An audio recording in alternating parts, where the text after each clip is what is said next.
एक बहुत ही निर्धन व्यक्ति था। वह नित्य प्रतिदिन भगवान विष्णु जी और माता लक्ष्मी जी का पूजा करता था।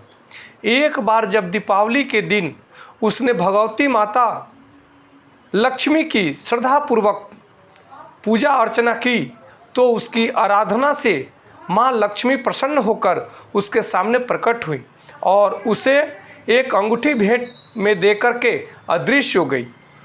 वह अंगूठी सामान्य नहीं थी। उसे पहनकर जैसे ही अगले दिन उसने धन पाने की कामना की तो उसके सामने धन का ढेर लग गया।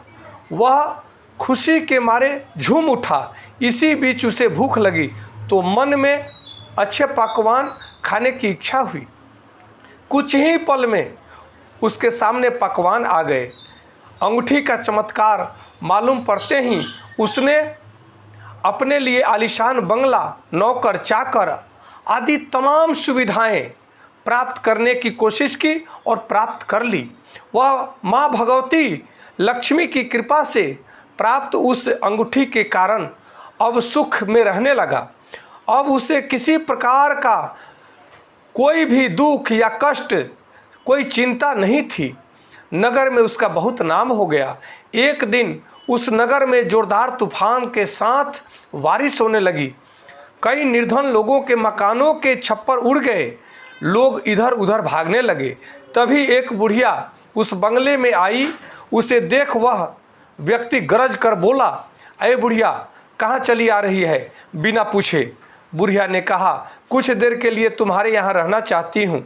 लेकिन उसने उसे बुरी तरह डांट फटकार करके भगा दिया। उस बुढ़िया ने कहा, मेरा कोई आसरा नहीं है। इतनी तेज बारिश में मैं कहाँ जाऊँगी। थोड़ी देर की ही तो बात है, मुझे थोड़ा शरण दे दो। लेकिन उसकी किसी भी बात का असर उस व्यक्ति पर नहीं पड़ा।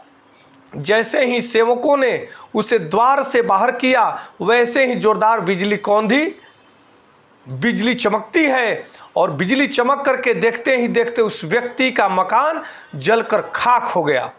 उसके हाथों की अंगूठी भी गायब हो गई। सारा वैभव पल भर में राख के ढेर में बदल गया।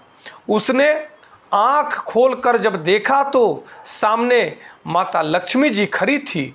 जो बुढ़िया कुछ देर पहले उसके सामने दीनहीन होकर गिड़गिड़ा रही थी, गिर पड़ रही थी, वही अब माँ लक्ष्मी जी के रूप में उसके सामने मंद मंद मुस्कुरा रही थी। वह समझ गया उसने बुढ़िया को नहीं, साक्षात माता लक्ष्मी जी को घर से बाहर निकाला है। वह माँ भगवती के चरणों में गिर पड़ा। देवी बोली, तुम इस योग्य नहीं हो। जहाँ निर्धनों का सम्मान नहीं होता मैं वहाँ निवास नहीं कर सकती। यह कर कर माता लक्ष्मी जी उसकी आंखों से ओझल हो गई। इसलिए अगर आपको ईश्वर ने संपन्नता दी है तो आपका कर्तव्य बनता है कि जितना हो सके लोगों की सेवा करें, मदद करें, किसी को दुत्कारें नहीं, सबसे प्रेम करें। तभी ईश्वर आपसे प्रेम करते हैं, तभी माँ लक्ष्मी आपसे प्रेम करती है, तभी आप पर धन की, मान सम्मान की, स्वास्थ्य की, समृद्धि की वर्षा हो सकती है। अन्यथा मिला हुआ धन वैभव भी सब नष्ट हो जाता है। नमस्कार, धन्यवाद। जय श्री कृष्ण।